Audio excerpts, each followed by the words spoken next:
As reported in the December 5, 1983 edition of the Australian Pix-People magazine, a married couple out for a late afternoon drive claimed they encountered a gigantic, unconventional aircraft. Over the next few days, very strange things would begin to take place around their Darwin area home, things they couldn't even begin to explain, including phantom smells, a phantom footprint, and even, possibly, time travel. This is the bizarre case of Don and Amelia Edwards. John Pinkney worked as a reporter for Pix-People, a magazine that had formed in 1972, when two previous magazines, Pix and Australian People, merged. A pictorial magazine, Pix-People focused on Australian lifestyle and popular culture, and the occasional creepy story, for which Pinkney was often assigned to flesh out. He would eventually publish these stories in a number of books, including Great Australian Mysteries 1 and 2, and The Unexplained. In early December 1983, Pinkney spoke to a man named Don Edwards by telephone from his location in Alice Springs about his extraordinary case. Pinkney asked Don to start from the beginning and explain everything that happened with regards to the UFO sighting and the events that followed. Of all the stories written about in Pix-People, this was one of the strangest. It began on the evening of April 19, 1979. Don and Amelia Edwards, both pseudonyms, were driving toward the Nitmaluk or Catherine Gorge National Park. It was 6:55 p.m. and daylight was quickly beginning to fade. That is around the time they spotted two very bright lights in the sky ahead of them. At first we thought the lights, were on an aircraft preparing to land, but then they began to behave in a most erratic manner, shooting up, down, and sideways, like no plane we'd ever seen, Don told Pinkney. We were puzzled, but at that point we weren't even thinking about UFOs. We decided the lights must be part of some exceptionally high radio tower. It didn't take long for the couple to drastically change their opinion on what they were seeing.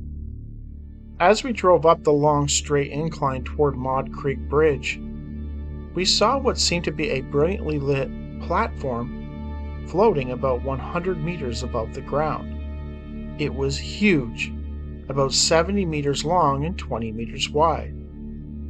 Dazzlingly white lights were moving around its perimeter. There was a green haze around the top and a red light spearing from the underside. Don eventually stopped the car, and together he and Amelia stared at the object, which remained there, hovering silently against the twilight sky. They could hardly believe their eyes. Just then, a truck full of drunken men hurtled past them on the road. They were so focused on the object that they hadn't even noticed them approaching. It startled them. According to Don, the men in the truck were so inebriated they didn't even take notice of the object. Around that time, the reality of the situation began to set in for the couple. They realized that they were in the presence of the unknown, and they had no idea what would happen next. It was spooky. We were more scared than curious, so I moved the car back on the tar seal. As I did, my wife said, "The thing's gone. It just vanished." When Don peered out, he saw that indeed the object had vanished. He had only taken his eyes off it for a few seconds. There was no way that such a giant craft could vanish from sight so quickly, he reasoned. He continued to scan the skyline but found no trace of it. They eventually drove home and tried to put it out of their minds. Sadly, that would prove nearly impossible. In the days after, the couple found themselves caught up in a series of increasingly bizarre events, all of which took place around their Darwin area home. Events that they believe were connected to the UFO they saw on the evening of April 19th. One night, after doing her weekly scrub down of the shower recess, my wife went to bed. I sat up and fell asleep in front of the TV set. The hissing of a channel that had gone off air woke me at 1:03 a.m., a time I particularly noticed because it was so late, on both my digital watch and the video recorder VHS clock. After washing, I walked to the bedroom. The time on the bedside digital clock was 1:07 a.m., and I set the alarm to wake me early. I then went straight to sleep. Sometime later, or earlier, my wife and I sat up simultaneously and agreed that something was burning. It smelled like bakelite in an electrical fire. I turned on the lights. The entire house was filled with a misty haze. We searched but could find no fire anywhere. It was then I noticed the time on the bedroom clock. It read 11:45 p.m. Thinking the clock had malfunctioned, I checked my watch and the VCR. They said 11:45 too, yet I'd gone to bed at 1:07 a.m. Don and Amelia were convinced that they had somehow, incredibly, moved backwards in time. Next morning, we both felt a strange, lightheaded sense of well-being. Everything was distinctly odd. The wallabies outside the window, as we both agreed, seemed to be moving in slow motion. When Don went to the bathroom to have a shower, he would discover something that left both him and his wife scratching their heads. I got the shock of my life. High on the shower recess wall was the clear outline of a human footprint. It was obviously my wife's print. She has hammered toes from years of dancing, but she denied she'd ever put her foot there. Attempts by the couple to scour the print off the wall proved futile. No matter what they did, the print simply would not fade. It has been in that shower recess for 18 months now, resisting every solvent we've used against it, Don told Pinkney. We're convinced the footprint and the apparent time shift must have something to do with our UFO sighting. We reported all the details to the Royal Australian Air Force UFO investigating officer in Darwin, but he never replied. Did Don and Amelia actually move backwards in time, or had Don merely misread his various clocks when he went to bed? Skeptics will tell you that it was probably 11:07 p.m., and Don was simply tired and had not paid enough attention. Though Don indicates the TV channel he was watching had gone off the air, and the noise from the static is what had woken him up.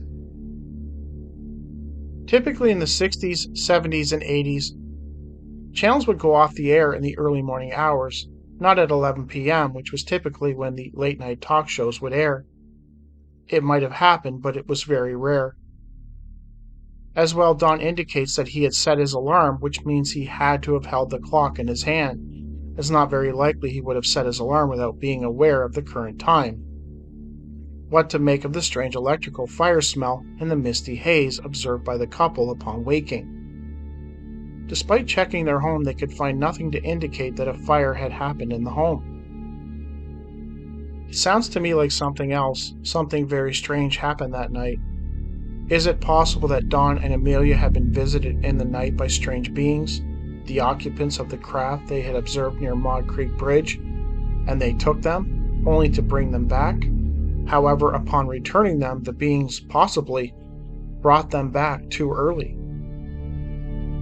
If that was the case, then what happened to the Don and Amelia that were asleep in the house between 11:45 p.m. and 1:07 a.m.? We have to assume, using Don's claim of going to bed at 1:07 a.m., that the events happened after that, and then they were brought back 80 minutes earlier in time. Yet this would not account for the Don and Amelia who were asleep in the house at that time. What happened to them? Or is it possible that the beings somehow reset time, canceling out the earlier couple and everything that transpired in the in-between? Was the electrical burning smell and the haze a byproduct of this time shift? Or was it residue of a different reality? Also, what to make of the strange footprint on the bathroom wall, a footprint they identified as belonging to Amelia. What an odd detail. My first thought is that the beings took them out through the bathroom ceiling, and at some point Amelia's foot made contact with the wall. But why would it leave a mark? And if it did, why would the beings allow that piece of evidence to remain, never to be washed off? unless it was meant as a reminder to them of what happened. Again, why? Or was this footprint, like the smell in the haze, also evidence of a different reality? Maybe they weren't taken out through the bathroom ceiling at all. Maybe something else happened that I can't even begin to conceive of. The couple asked Pinkney to not reveal their names, so this clearly wasn't a case of them trying to gain publicity and money. In fact, I've heard almost no mention of this bizarre case anywhere. Even Albert Rosales, who compiles such reports, was not aware of it. To me, this is a truly important case, and it might just speak to the reality of time travel and alternate realities, and what role these beings from above play in it. Did the Edwards encounter a UFO that moved them backwards in time? Sadly, this is a question we will probably never know the answer to.